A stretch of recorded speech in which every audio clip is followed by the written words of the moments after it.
Hello everyone, it's me Clayton. I just finished watching The Northman, starring Alexander Skarsgård, Anya Taylor-Joy, Ethan Hawke, Willem Dafoe, Bjork, Nicole Kidman, and directed by Robert Eggers, the same man behind The Lighthouse and The Witch.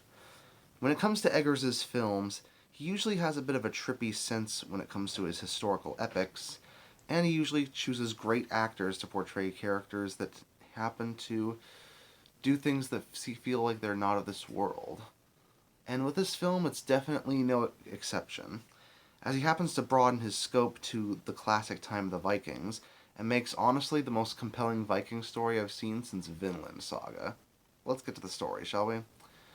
The story is about a young boy who happens to witness his father's demise when his father happens to be the king of a group of Vikings who have just gotten back from a huge expedition. The king ends up being murdered by his own brother, and as the boy vows to avenge his father, save his mother, and kill the man responsible for his father's death, he grows up years later to become a fierce warrior. But he needs to basically act as a slave in order to get close to the man who killed his father, and to find a way to save his mother, and to find maybe a special person who can continue his bloodline. But that's all I'll say about the story.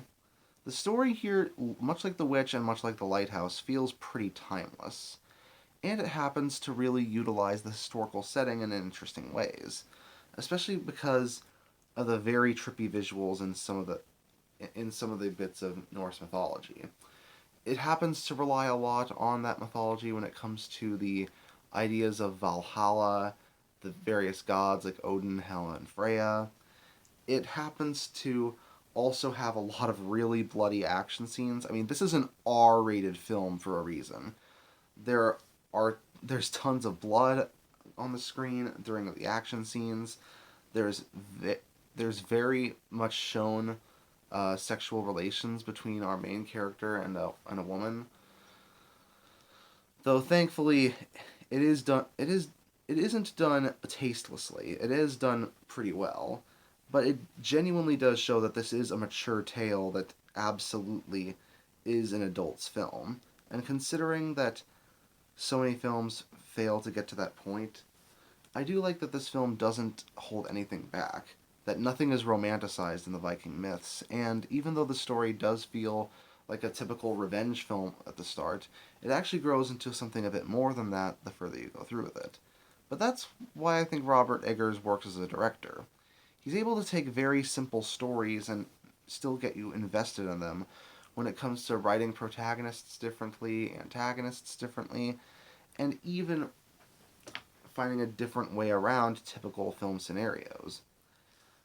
In fact, you actually spend the majority of the film watching our main character as a slave in Iceland, and I was reminded of the second arc of Vinland Saga where you see Thorfinn as a slave for the most part.